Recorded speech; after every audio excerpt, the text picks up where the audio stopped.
За хөдөө орон нутгад бол сүрээ бас тохиолдож байгаа.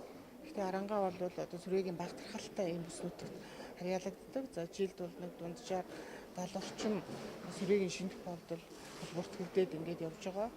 Бага тархалтай аймаг ороод явдаг. Гэхдээ одоо сүрээгийн манайхад сүрээгийн тасагтай, сүрээгийн эмчилгээ бол хэвийн үргэлжлээд ингээд явж байна. За урьдчилан сэргийлэх үйл ажиллагаа бол хийгдэж байгаа. Тэгвэл энэ дээр одоо цаашдаа бол урьдчилан сэргийлэх үйл ажиллагааны зарах зарлыг нэмэгдүүлэх шаардлагатай. За идэвхтэй илрүүлгүүдийг ч гэсэн явуулах хэрэгтэй байгаа гэдгийг бас хэлхийг хүсэж байгаа. За яг халдварын сэргийлэлт энэ ялангуяа эмийн тасалтай сүрээгийн одоо өвчний тусгаарлалт халдварын сэргийлт хяналтын тал дээр бол бас зардал санхүүжилт бол шаардлагатай. Ялангуяа одоо эмийн тасалтай сүрээг эмчилж байгаа одоо өрөө за тэгээд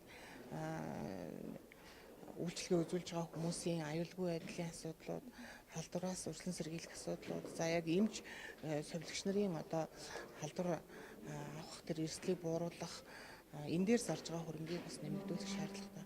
За яг энд ажиллаж байгаа хүний нөөцийн хувьд бол арангаа бол хүний нөөцөө бэлдсэн одоо яг стандарт хэмжээгээр бол ажиллаад явж байна. За цаашдаа бол сүрээгийн чиглэлээр ажиллаж байгаа хүнийхээ нөөцийг бол одоо бас хөрвөх байдлаар нөөцөөр бас бэлдэх шаардлага байна. Ер нь бол энэ салбарт ажиллаж байгаа хүмүүсийн цалин, нийгмийн асуудлыг ч гэсэн бас нэмэгдүүлэх хангамжийг сайжруулах хэрэгтэй байгаа гэж